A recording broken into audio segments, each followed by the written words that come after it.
কোথায় গিয়েছিলে? আমি মাছের কাজে গেছিলাম। মাছের ব্যবসা করো? না, পুকুরে। মানে তোমাকে কি আজকে কেউ বলা হয়েছিল যে আজকে রক্ত দিতে হবে এরকম কথা কেউ বলেছিল? না, আমাকে কেউ বলেনি। তাহলে আপনি ডাইরেক্ট এখানে আসলেন, এসে ডাইরেক্ট রক্ত দিয়ে দিলেন? আমি যেতে যেতে দেখলাম যে রক্তদান শিবির হচ্ছে। আচ্ছা। আমি রক্ত দিব। আমি সাইকেল থেকে নেমে আমি এইভাবে গিয়ে বললাম যে আমি রক্ত দিতে চাই। ও, আপনার তো রক্ত নিতে চাচ্ছিল না তাও, না? হ্যাঁ, প্রথমত নিতে চাইছিল না, যেহেতু আমি কাজ কাম করে আসছি। আচ্ছা। মানে পুকুর থেকে উঠে আসছি, হ্যাঁ, হাতে হ্যাঁ। তো দেখতে পাচ্ছ যে কি হ্যাঁ, অবস্থা।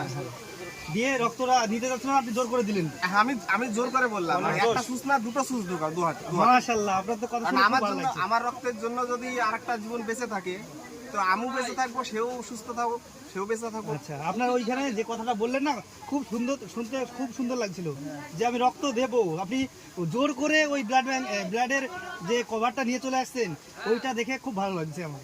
আচ্ছা, প্রত্যেকের ভালো লেগেছে। ওই জন্য আপনার এই প্রেরণাটা জানার জন্য আমরা ভিডিও করলাম। রক্ত দেওয়াও তো ভালো কাজ। এই আরেকজনের জীবন বাঁচবে, সে সুস্থ থাকবে, আমিও সুস্থ থাকবো।